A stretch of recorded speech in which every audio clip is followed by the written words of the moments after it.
Si è svolto ieri al Circolo Culturale Empedocleo ad Agrigento un convegno sul tema Agrigento il Grande Tour nell'ambito della rassegna di iniziative a sostegno di Agrigento, Capitale della Cultura 2025. L'evento è stato promosso dal Circolo Culturale Empedocleo, dall'Associazione BC Sicilia di Agrigento e dalla Società di Storia Patria. Sul tema sono intervenuti Angelo Palillo, studioso di storia locale, e Giovanni Scichilone, ricercatore storico. Innanzitutto è un incontro, che parla del Grand Tour e dei viaggiatori che sono stati aggiorgenti,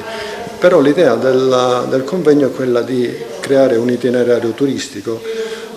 che interessi tutta la città e che dia la possibilità ai turisti moderni di vedere i luoghi che sono stati visitati da premi Nobel, da grandi scrittori, da grandi artisti, da grandi pittori. Abbiamo la possibilità di replicare quello che già è stato fatto e funziona bene nelle altre città italiane, dove il Grand Tour viene utilizzato come mezzo di divulgazione culturale ed economica.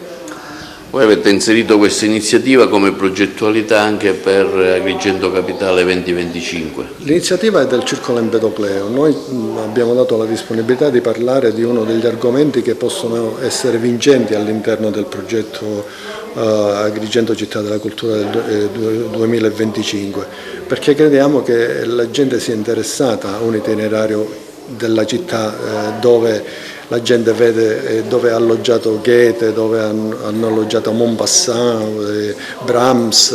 tutti i personaggi della cultura mondiale che sono stati qua. E poco si conoscono ovviamente. Assolutamente, sono poco conosciuti i luoghi dove hanno alloggiato, però risulta interessante e così viene rivalutata il nostro centro storico, perché i posti sono quasi tutti del centro storico. Allora, questa sera stiamo parlando appunto dell'epopea del Grand Tour in particolare, e quindi quel periodo che riguarda la grande stagione di arrivo ad Agrigento di viaggiatori stranieri che hanno fatto conoscere questa città in tutto il mondo, hanno fatto conoscere il nostro patrimonio archeologico monumentale. Ecco, io mi occuperò specificatamente tratto dell'aspetto del viaggio nell'Ottocento, che è un viaggio che si differisce da quello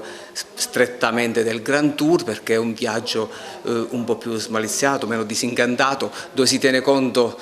anche dell'uomo, del contesto sociale in cui vive, e quindi ecco c'è l'attenzione adesso qui per gli agricoltori sfruttati, c'è anche il tema dell'analfabetismo, dello sfruttamento dei carusi nelle miniere. Quindi diciamo che è una visione nell'Ottocento che è più disincantata rispetto a quella che era avvenuta nel Settecento. In particolare oggi tratterò l'aspetto che riguarda la città e i suoi abitanti e anche alcuni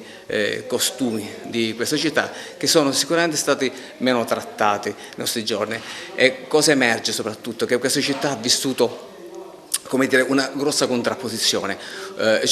quindi da una parte la città antica, lo splendore, la magnificenza di Acragas, e dall'altra parte invece la città medievale, quella moderna, che invece era nelle condizioni sicuramente più povere, e la grandezza della città antica andava ancora ad amplificare di più la condizione di Agrigento e dei suoi abitanti, purtroppo, perché come sappiamo la maggior parte degli abitanti viveva sicuramente in condizioni non migliori, perché la ricchezza era davvero nelle mani di pochi. Tra le iniziative culturali che propone il Circolo Empedocleo, ne propone tante, ecco c'è questa riscoperta del Grand Tour che oggi qualificati esperti come Angelo Palillo Scicolone ne stanno parlando. Sì, il circolo in vista della candidatura di Agrigento, ormai diventata realtà di capitale della cultura per il 2025, aveva iniziato un suo percorso, sulla storia della nostra città dalle sue origini ad oggi. Questo che stiamo presentando oggi è un incontro un po' particolare, da molti sconosciuto, perché parla dei viaggi e dei personaggi che sono venuti ad Agrigento dal 1600 al 1700 al 1800 e quello che hanno lasciato